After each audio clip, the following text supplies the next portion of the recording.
Welcome to the Basic Tub podcast. This is episode 6 and this time, pag-uusapan naman natin sa episode na to ay yung experience ko nung pag-akit ko ng Mount Makiling. Yan, may Mother Mountain. Yung Mother Mountain ko na yan, nasa Los Baños yan. So basically, yan ay, hindi ko alam kung sasakupan din yung ibang part ng Mount Makiling ng Batangas. Pero Batangas nga ba? Santo Tomas, Batangas. Siguro. Hindi ko na maalala. Siguro i-check ko na lang sa Google Map later. Pero, yan. The reason I want to share this to you guys ay dahil, ayun nga, meron tayong previous episode na about hiking and camping. And as I mentioned, one of the reason why nag-decide ako mag-podcast is to share yung mga experiences ko na pwedeng maging valuable lalo na sa mga nagsisimula pa lamang or sa mga naka-curious kung paano ba umakyat or paano mag-bike touring o paano gawin yung isang outdoor activity na ako naman in-experience ko na. So yun. Or baka curious lang, gusto lang makinig ng something new, something fresh. Something fresh, no? Pero ayun nga. So, let's start with Mount Makiling. Dahil Mother Mountain ko siya, siya yung unang-unang bundok na naakyat ko. And as my first mountain na naakyat, ito rin yung unang-unang budol sa aking sarili. Na nahirapan din ako. Pero na-enjoy ko siya. So, saan nga ba to? Mount Makiling ay nasa Los Baños. And nung time na inakyat namin to, just to give you a brief background or quick background. Dati, gusto kong umakyat. Kaso wala akong kakilala o mga barkada doon na gusto ring umakyat. Kasi nga, ewan ko ba, iba-iba kami ng priorities nun. Pero ako gusto kong mag-try up until one of our friends sa subdivision namin, bigay yung umakyat. Doon ako nagsimula. So, yung Facebook is medyo malaki na ng time na yon. And napaka-useful niya even before dahil meron ng mga Facebook page. And college ako that time. Yun, nakahanap ako ng post na parang DIY siya. Magkikita-kita na lang kami sa isang area. Tapos sama-sama kami magsimulang umakyat. Wala siyang fee. Bring your own food. Bring your own transpo. Ayun. Wala siyang fee. Ano lang siya. Parang joiner ka lang. Yan. DIY nga siya eh. So, basically, pag umakyat ka, kailangan mong mag-prepare ng pera for transpo, food, and trail food, of course. Tapos guide fee. Dahil most of the mountains na ngayon na open for hikers or campers, meron ng guide fee ngayon. And yung iba kailangan ng permit lalo na kapag mataas or major climb. Pero pag minor climb, wala namang kailangan permit. Pero most of the time, meron silang environmental fee, mga ganon. Yung kasi sobrang dami ng fees eh. Ayan, tsaka bihira na lang yung nag-DIY ngayon. Ayan. So, nung time na yon, naalala ko pa nun si Ren Eltec. Ren Eltec yung pangalan nun nung nag-organize ng climb. Tapos para silang magkakabarkada lang. na umakyat talaga. And yung pag-akyat namin is tinatawag na MACTRAV. MACTRAV kasi it's the short term for Mount Makiling Traverse. Traverse meaning akit ka sa point A, sa kabilang side ng bundok, tapos pupunta ka paakyat, galing ka doon sa point A, paakyat, pagdating mo ng summit, bababa ka sa kabilang side. So in our case, this sa kwento na to, umakyat kami sa may Sea Oil, Santo Tomas, Batangas. Santo Tomas nga ba yun? Basta Sea Oil yun eh. Hindi ko na alam, wala na yata yung Sea Oil ngayon doon. Kasi nung nag-Laguna Loop ako, parang nadaanan ko. Basta sa may geothermal siya. Geothermal. Ayan. Doon kami dumaan. Akyat sa summit. Nung dumaan kami doon, syempre, kumuha kami ng guide, permit, tapos yun yung jump off point. And, ayun, na alam ko na kwento ko na to eh, sa unang episode. As My Mother Mountain, sa unang episode ng podcast about hiking and camping. Nakwento ko na siya na parang minulto kami. Pero, siguro, papasadahan ko na lang maya-maya. So, ayun nga, geothermal.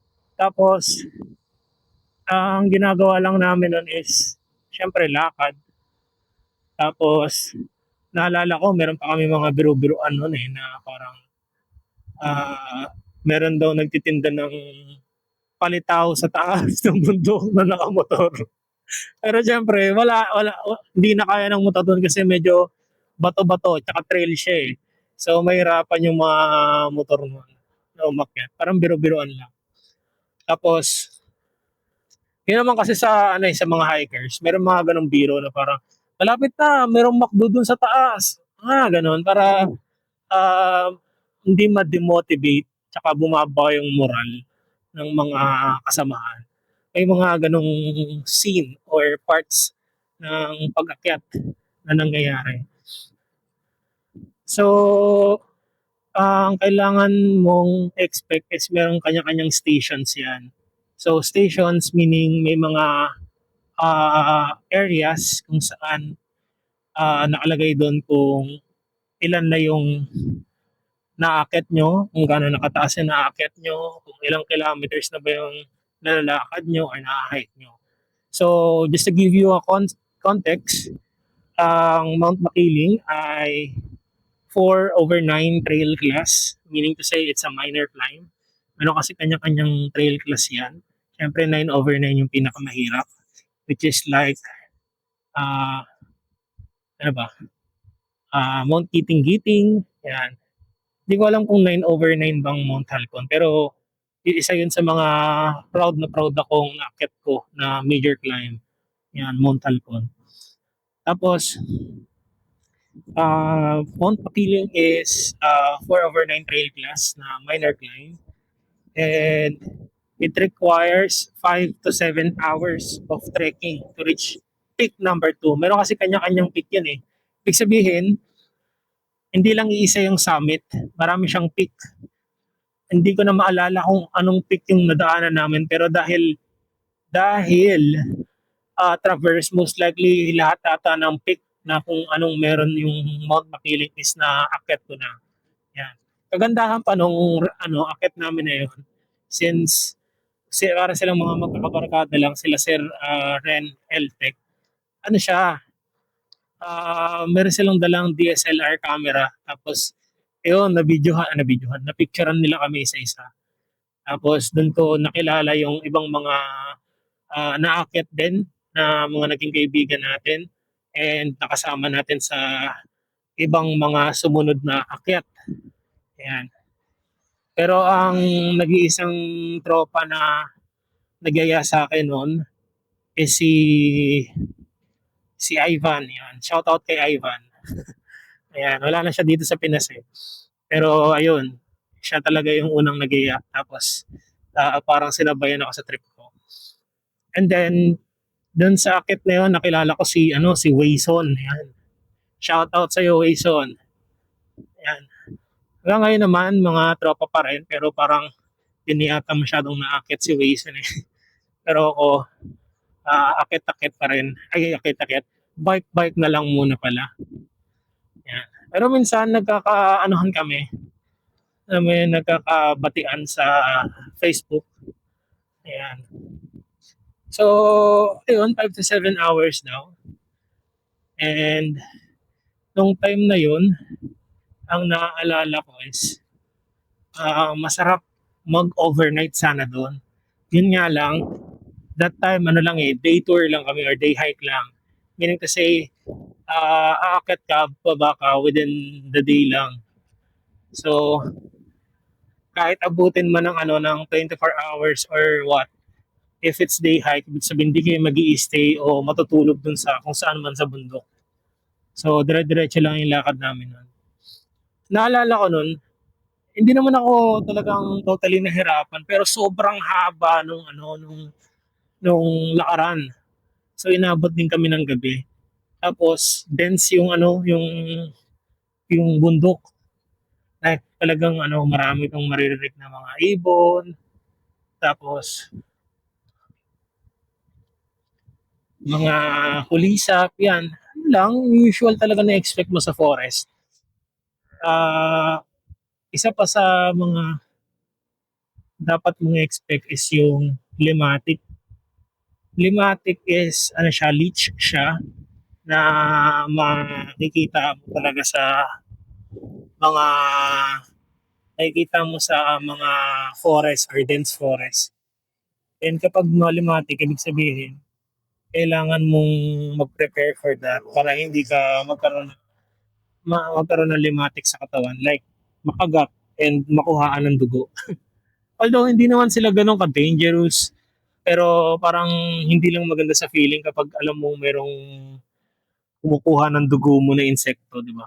Insect ba sila? Hindi ko sure pero ano nyo na lang, search nyo na lang.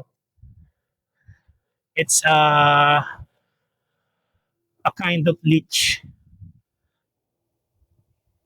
Teka lang.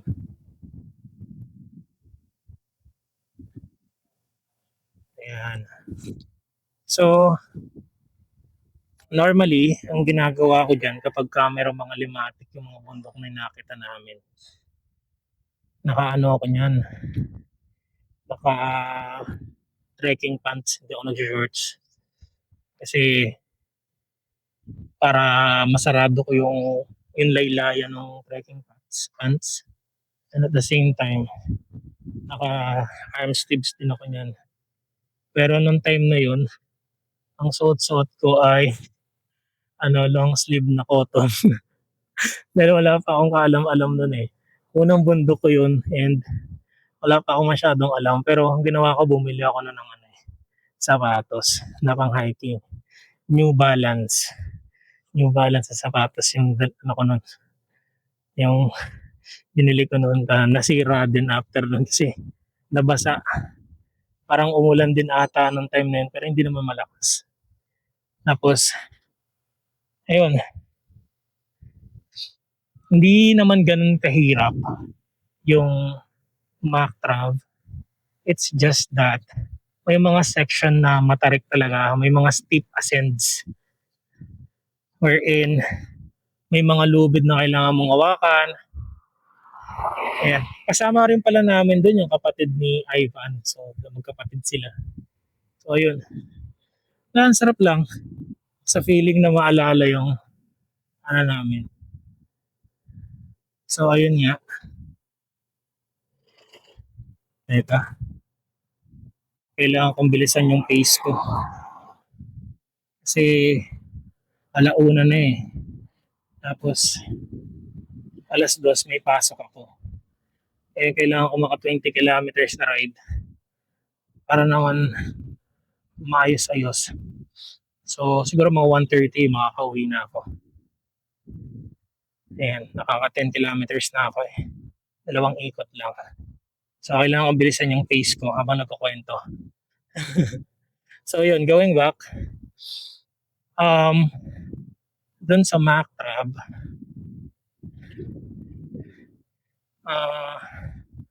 yun nga, may mga steep ascents din. And one thing na mapapansin mo, pag umaakit ka ng bundok. Um, habang paakyat ka, syempre sa baba, may mga puno na yan.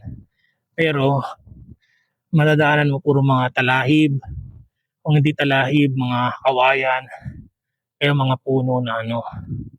Tapos habang papunta ka sa gitna ng bundok, parami yung puno. Depende sa bundok eh. Pero kapag yung bundok na akitin mo is dense forest, ganon. Tapos habang paakit ka ng paakit, pataas ka ng pataas, paliit na paliit yung mga halaman. Paunti na paunti yung mga puno. So ganon siya. Eh nung time na yon, alam ko merong falls sa sa Mount Makiling, pero hindi namin siya nadaanan. Ang nadaanan lang namin is para siyang ridge. Ayan. Pero definitely pag ginawa mo yung mock trav, maririnig mo yung ano, yung pagbagsak ng tubig sa parang falls. Although hindi nga namin nakita or hindi namin nadaanan o dinaanan. Hindi nga namin kabisado yung trail eh. Meron doon kaming nakasama, si Sir Patrick. Si Sir Patrick yung meron hawak na DSLR. Siya rin yung nagpa-picture-picture sa amin. Ayun. So, siya yung naging guide namin kasi yung guide namin that time, siya hanggang certain station lang siya. Pero pagpapasok na sa talagang masukal na parte ng bundok sa Makiling, hindi na sila sasama, hanggang doon lang sila. So basically sa first parts lang ng hike yung naging guide namin doon. Pero syempre tatanungin ka naman kung alam nyo ba yung trail, ganyan. And doon ko nalaman na kailangan marunong ka rin magbasa kung saan yung trail. Ayan. And madali lang naman siya. Kailangan mo lang siyang ma-experience. And syempre, mahalaga na kung may pagkakataon kumuha ka ng basic mountaineering course. Ino-offer naman yan. Check lang kayo sa mga Facebook group. Mas maganda, hindi siya mandatory pero para sa akin, since kung sakali man na magustuhan mo yung pag-akyat, yan, kumuha ka ng basic mountaineering course. Kung ako nga magkakaroon ng chance bago ko bumalik sa pag-akyat, mag-BMC rin ako. Para, syempre, ito paano makakatulong yan kung ano yung kailangan mong i-prepare, kung meron pa mga tinuturo ng mga basic nuts na pwede mong magamit, lalo na kapag merong mga parts na kailangan mo ng rappelling, mga technical climbs. Ayan. I-prepare ka rin kung ano yung mga magandang gamit ng dalhin, lalo na kung multi-day hike siya. Ayan. As a beginner, as a seasoned climber, yan. Lahat yan matututunan mo dyan. Ayun, ano ba? Ayun. Tapos, nung paakit na nga kami sa may bundok, magulo yung kwento ko, no? Laktaw-laktaw. Pero tatry kong i-improve yan next time. Kasi wala akong notes eh. Kung ano lang yung naaalala ko, yun lang yung kinukwento ko. So, wala akong parang ginawang notes para maging maayos yung kwento, yung flow ng kwento. So, please bear with me. So, yun nga, nung papasok na kami sa may bundok, eto na, wala na kaming guide. And at the same time, ito na yung parting parang may engkanto yata kami. Kasi, anong nangyari? Nung wala na kaming guide, biglang nawala ng mga puno, puro matataas na talahib na, alam ko, ito yung mga talahib na yun mga hanggang leeg namin taas. Tapos, nung palabas na kami dun sa mga talahib na yun, papasok na ulit kami sa mga puno-puno, naririnig namin, meron kaming kasunod. Akala namin, mga hikers din. Pero narinig namin, mga parang naghaharutan ng mga babae. So, syempre, kabataan, Although meron naman kaming kasamang mga babae din doon sa hike na yun. Nag-aasaran kami na parang, hintayin na natin yan para meron tayong mga bagong friends. So, ganun yung, ganun yung atake ng asaran. Hanggang sa pagdating namin dun sa dulo ng Talahiban, papasok na ulit kami sa forest. Parang meron siyang malaking space kung saan magandang magpahinga. Sakto mga tanghaling tapat na rin yun eh. 11 or 12. Ayun, na nagpahinga kami. Pero ang tagal namin hinintay, walang dumating, naririnig lang namin sila nagtatawanan. Hanggang sa parang mag-iisang oras na kami, 1 hour and a half na kami naghihintay. Parang nag-snap bigla yung isa namin kasama. Hindi ko alam kung si Patrick ba or kung sino sa amin. Kaya nga, tara na, alis na tayo. Hindi na yan darating. Parang nilalaro tayo ni Mariang Makiling. Yan. So, kaya nag-pack na kami ng mga kalat namin. And, yan. Nag-decide na kaming umalis. Kaya namin hinintay. And true enough, wala kaming nakasabay na kahit na sino doon. Kami lang. Walang nakahabol sa amin, wala kaming naabutan, wala talaga. So, maganda nga, dumire-diretso na kami. And, ayun, at the same time,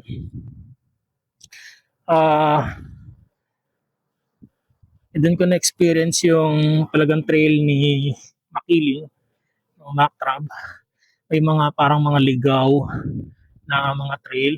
Pero buti na lang, mayroon kaming kasamang alam kung saan kami liliko, saan kami dadaan. Ayan.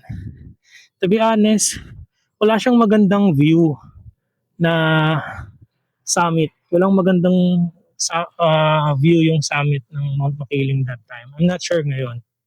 Pero ang ganda niyang experience kasi kapag nasa loob ka ng dense na forest, yun yung time na parang nakaka-relax talaga.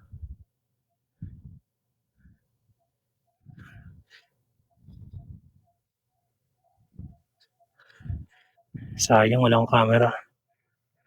May mga baka dito na tumatawid. Makikita niyo naman dito sa pinagbabaykan ko. Maraming mga nag-aalaga dito ng baka, baboy ramo, kambing. Ayan. Try to watch yung mga previous episodes na may video. Kasi to audio episode din kasi to Pero yun nga. So, para kang magko-forest baiting kapag umakit ka sa mga ganong klaseng bundok na talagang dense yung forest. Ang ganda.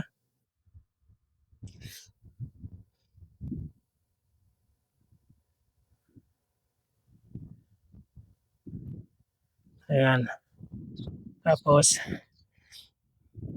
dati nakatakutan din yan dahil meron daw mga NPA. Kaya, ang pinaka suggestion dyan is pag-akit ka ng bundok o pumunta ka sa mga masusukal na lugar, huwag kang magsusuot ng mga parang mga damit na pang sundalo. Yung mga parang camouflage yan. Wag. Kasi baka mapagkamalan ka ng mga NPA. Tapos, magkaroon kayo ng enkwentro, kaya kunin ka. Hindi natin alam. Pero, sabi naman nila, mga NPA, di ka naman gagalawin yan basta-basta. O, bait daw sila. Pero hindi ko alam. I haven't, encountered something like that before. Pero, I'm not the one to judge. Diba? Kakaroon ka lang niyan ng judgment kapag na-experience mo na eh. Diba? So, ayun nga. Hanggang sa after namin makarating sa may peak, baba, hindi naman porket pababa na kayo ng bundok, puro descend na lang yung trail. Hindi. Merong mga parts na parang packet pa rin kayo. Dati, ang akala ko, kapag kakakit ka ng bundok, Isang diretso lang siya, paakyat lang. Pero hindi, dahil kung ganun yung magiging trail, I'm not sure if magiging safe siya. Kasi syempre, may mga times na dapat pumunta ka sa gilid, kumanan ka, ayan. You will try to look for a trail na mas safe compared sa isang buong dire-diretso lang. Ayan. So, um, inabot kami ng dilim sa pag-akyat and hanggang sa makarating kami sa may Aguila Base. Ayan.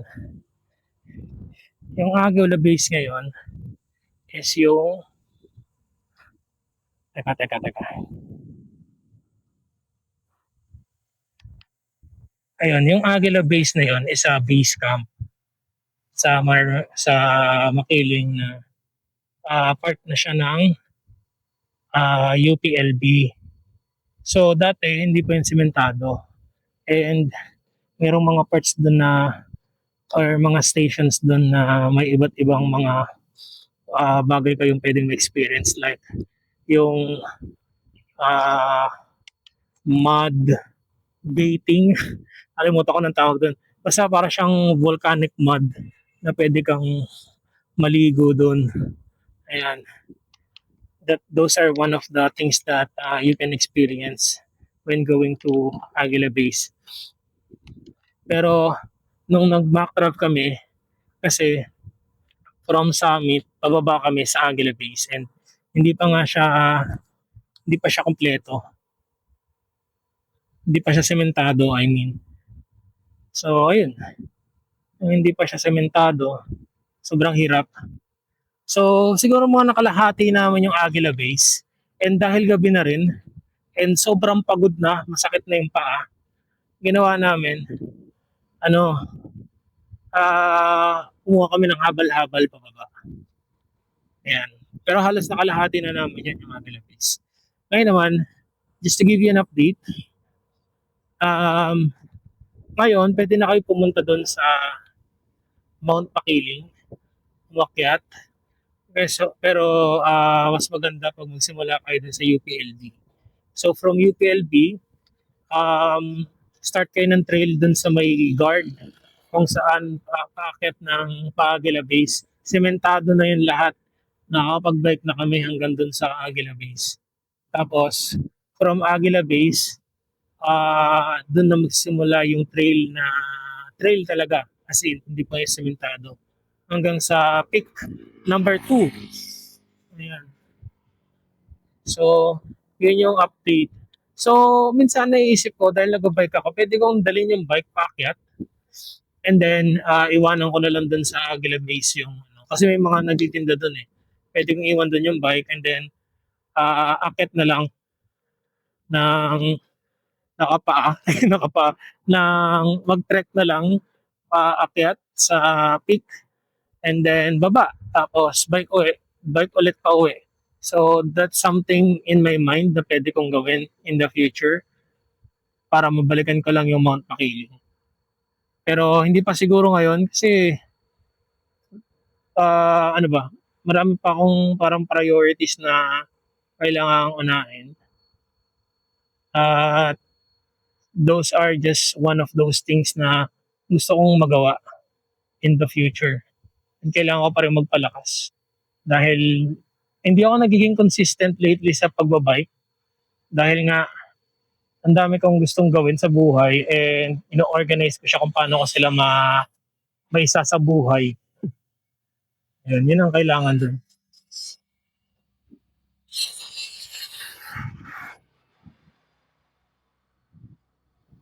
Ayan. So, siguro maganda kung mare-recommend ko ba yung Mount Makiling? Yes, mare-recommend ko siya. Doon pa lang sa pag-akyat sa UPLB hanggang Aguila Base Camp, nag-hike ka man o nag-bike paakyat, sobrang sulit. Sobrang ganda doon, promise. And tahimik, peaceful, may mga times na parang nakakatakot pero tahimik wala masyadong tao pero safe naman siya.